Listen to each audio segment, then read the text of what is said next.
Ce mercredi se tient au Cadran à Liège la deuxième édition du sommet de l'étudiant entrepreneur. Il aura pour ambition d'être inspirant et boostant pour ces étudiants entrepreneurs nationaux et internationaux, et puis informatif, voire déroutant pour les autres. C'est ce qu'on va voir avec notre invitée, Sophie Joris du Venture Lab. Bonsoir. Bonsoir. Merci de nous avoir rejoints pour nous parler de cette journée de mercredi 14.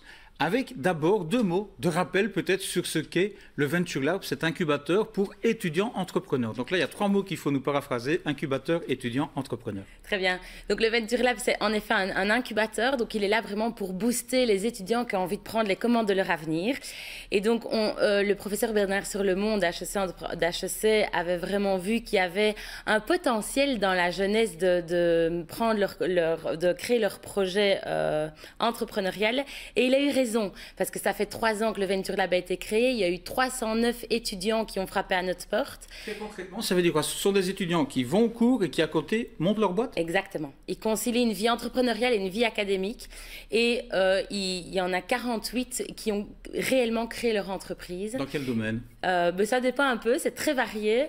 Et ce qui est marrant, c'est que ce n'est pas toujours lié à leur discipline académique. C'est vraiment parfois lié à leur passion, parfois lié à une vraie compétence qu'ils ont, ou bien une vision d'un besoin de marché. Et donc, c'est très varié. Amandine, par exemple, San Fratello, a créé un tour food à Liège. Et donc, c'est vraiment pour offrir aux touristes une visite de Liège avec cette petite touche gastronomique. Voilà. Alors, ces étudiants, ça débouche aussi désormais sur un sommet. Deuxième édition, il y a eu une première l'année passée. Ce sommet, pourquoi l'avoir mis sur pied? À qui s'adresse-t-il? Alors, le sommet s'adresse d'abord aux étudiants entrepreneurs, on l'a dit, hein, internationaux, nationaux, oui. Et c'est vraiment l'objectif, c'est vraiment de les mettre en réseau, de booster leur start-up, hein, et donc de les mettre un peu en avant pendant un jour. Et puis ensuite au grand public qui aura envie de découvrir des nouveaux projets, des nouvelles façons d'entreprendre, des nouvelles façons d'envisager l'économie aussi. Et donc il y a un programme qui est vraiment consacré à ce grand public. Ça se passe mercredi, ça se passe au Cadran. Ça veut dire que le grand public peut venir pousser les portes du Cadran, par exemple mercredi après-midi, et rencontrer ces start-up-là? Alors surtout, on les attend. Il y a 40 étudiants entrepreneurs exposants au Startup Fest qui débute à 14 h. Il y a différents workshops pour oser entreprendre au féminin, le crowdfunding, j'engage mon premier travailleur.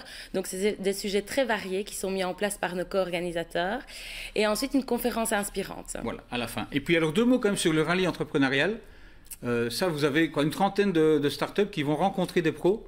Qui vont rencontrer des entreprises exactement ici à Liège. Dont RTC d'ailleurs, on est partenaire. Ouais. Merci beaucoup. Et qui vont tester leurs compétences pour leur remettre fin de journée un prix. Très vite Sophie, on est dans l'air du temps là. Il y a un peu plus d'esprit d'entreprise chez nous qu'avant? Alors clairement, il y a un vrai engouement. Oui. Et alors le dernier mot, hashtag NIAC, parce que ça vous le mettez dans tous vos communiqués. La NIAC, c'est quoi? C'est ce qu'on vit au quotidien. C'est ce qu'on vit au quotidien. C'est vraiment ces étudiants qui ont envie de prendre, qui ont de l'énergie, qui ont envie de prendre en main leur avenir et qui avancent, qui foncent. Merci Sophie Joris de nous avoir rejoints. Je rappelle, vous êtes directrice du Venture Lab. Le web pour retrouver toutes les infos qu'on a abordées avec Sophie, c'est www.lesommet.be.